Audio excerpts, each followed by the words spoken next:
ಇವತ್ತು ಪುಟ್ಟ ಹಕ್ಕಿ ಜೇನುನೊಣ ಕತೆ ಹೇಳ ಮಕ್ಕಳ. ಒಂದೂರ ಪುಟ್ಟ ಹಕ್ಕಿ ಜೇನುನೊಣ ಇಬ್ಬರು ಒಳ್ಳೆ ಸ್ನೇಹಿತರಾಗಿರ್ತಾರೆ. ಆದ ತಕ್ಷಣ ಒಂದು ಜೇನುನೊಣ ದುಬುಕ್ಕ ನೀರಲ್ಲಿ ಬಿದ್ದುಬಿಡ್ತದೆ. ಬಿದ್ದ ತಕ್ಷಣ ಪುಟ್ಟ ಹಕ್ಕಿ ಅಯ್ಯೋ ಬಿತ್ತಲ್ಲ ಪಾಪ, ಇದಕ್ಕೆ ಸಹಾಯ ಮಾಡ್ಬೇಕು ಅಂತ ಅಂದ್ಕೊಂಡು ಒಂದು ಎಲೆ ತರ್ತದೆ. ಎಲೆ ಸಹಾಯದಿಂದ ಜೇನುನೊಣ ಹೊರಗೆ ಬರ್ತದೆ. ಹೊರಗೆ ಬಂದ ತಕ್ಷಣ ಒಂದು ಏನಾಗ್ತದೆ, ಪುಟ್ಟ ಹಕ್ಕಿ ಮರದ ಮೇಲೆ ಕೂತ್ಕೊಂಡಿರ್ತದೆ. ಅವಾಗ ಬೇಟೆಗಾರ ಇನ್ನೇನು ಹೊಡಿಬೇಕು, ಸಾಯಿಸಬೇಕು ಅಂತ ಪ್ರಯತ್ನ ಮಾಡ್ತಿರ್ಬೇಕು. ಅವಾಗ ಜೇನುನೊಣ ನೋಡ್ತು, ಅಯ್ಯೋ ಇದಕ್ಕೆ ನಾನು ಸಹಾಯ ಮಾಡಬೇಕಲ್ಲ ಅಂದ್ಕೊಂಡು ಅವಾಗ ಏನು ಮಾಡ್ತದೆ, ಜೇನುನೊಣ ಕಟ್ಟದ ಬೆನ್ನಿಗೆ ಕಡ್ದು ಬಿಡ್ತದೆ ಬೇಟೆಗಾರ.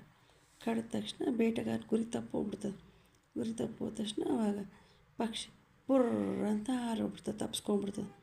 ಆವಾಗ ಈ ಪುಟ್ಟ ಹಕ್ಕಿ ಜೇನುನೊಣ ಧನ್ಯವಾದಗಳು ಅಂತ ಹೇಳ್ತದೆ. ಹೀಗೆ ಒಂದು ಕಷ್ಟ ಕಾಲದಲ್ಲಿ ಪುಟ್ಟ ಹಕ್ಕಿ ಜೇನುನೊಣ ಹೆಲ್ಪ್ ಮಾಡ್ತದೆ. ಈಗ ಪುಟ್ಟ ಹಕ್ಕಿಗೆ ಜೇನುನೊಣ ಹೆಲ್ಪ್ ಮಾಡ್ತದೆ, ಅಂದರೆ ಸಹಾಯ ಮಾಡ್ತದೆ. ಓಕೆ, ಒಂದು ನೀವು ಯಾರಿಗಾದರೂ ಹೆಲ್ಪ್ ಮಾಡಿದರೆ ಇನ್ನೊಬ್ರಿಗೆ ಅವರೇ ಮಾಡಬೇಕಂತಲ್ಲ, ಬೇರೆ ಯಾರಾದರೂ ನಿಮ್ಗೆ ಸಹಾಯ ಮಾಡ್ಬೋದು.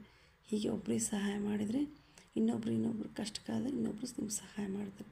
ಇದು ಈ ಕಥೆಯ ನೀತಿ. Okay children's.